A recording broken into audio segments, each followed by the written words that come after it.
The Rocky franchise has some great opponents, so here's my ranking of every opponent in the Rocky and Creed films from worst to best. In last place is Tommy Gunn. This guy's only personality trait is being unlikable. There isn't anything interesting about him. They try to do a storyline where he's being corrupted by the sketchy manager, but other than that, there isn't anything there. Also, compared to the other opponents on this list, he doesn't seem like that good of a fighter. His fight with Rocky was rushed, and I did not believe he could beat Rocky for 1 second of that entire fight. So overall, my least favorite opponent of the franchise.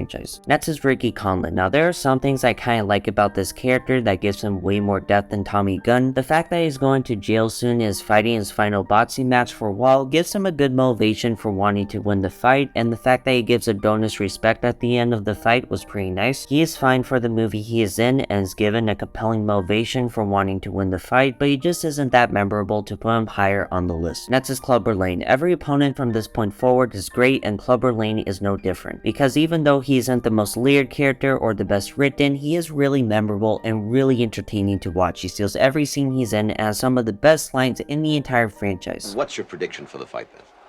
Prediction? Yes, prediction.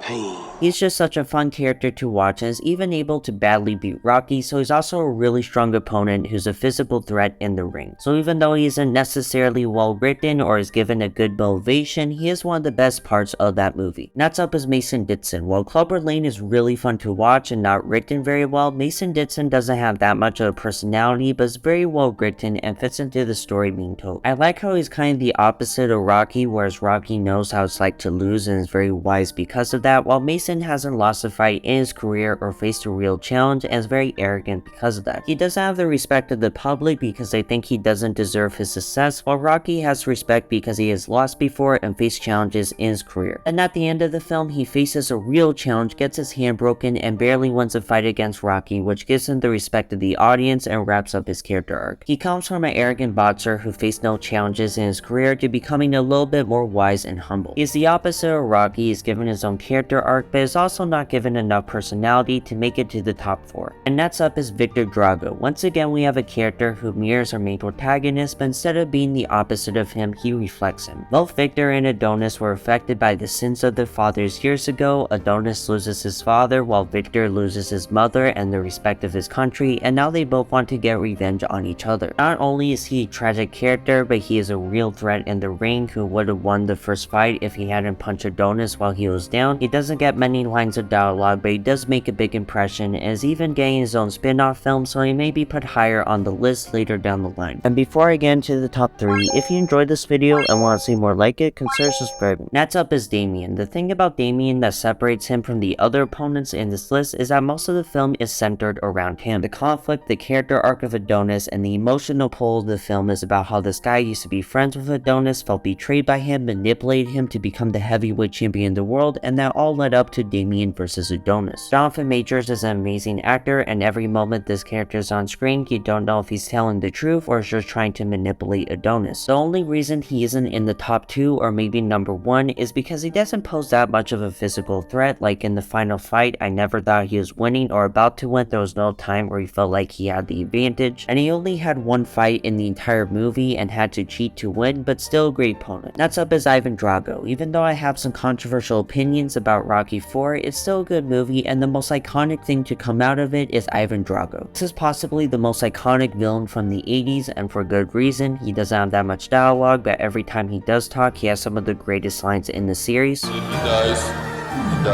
He's the only person in the series who killed someone in a boxing match, which made the stakes higher when he fought Rocky. His backstory, basically being a lab rat for the Soviets, kinda made you feel bad for him, and what they did with him in Creed 2, where he kinda got a redemption arc and was given more depth as a character, made him even better. If you want a Rocky character who is iconic and looks like a physical threat, you can watch him in Rocky 4, and if you want a character who is grounded and is given a little bit more development, you can watch him in Creed 2, so a great character all around. But in first place is Apollo Apollo Creed. This guy has gone through a great character arc that makes him one of the best characters in the franchise. In the first film, we see him as a heavyweight champion in the world who has a lot of money, is living his best life, has a little bit of an ego. He undermines Rocky as an opponent, barely trains for his fight, and doesn't take the boxing match with him seriously. He then gets surprised with how good Rocky is and almost loses a fight. In the second movie, he challenges Rocky to another fight as people are saying that he actually lost a fight and wants to protect his image. You see him having a big ego in this film and really trying hard to taunt Rocky and then loses a fight. Then in the third film, he becomes friends with Rocky and trains him to fight Clubber Lang, and then in Rocky 4, he dies in the ring because of Drago, becoming the main motivation for Rocky to come out of retirement and avenge his death. He's a very important character in the Rocky franchise. Carl Weathers brought a lot of charisma to him and had the most character development out of all the opponents, so he comes in at number 1.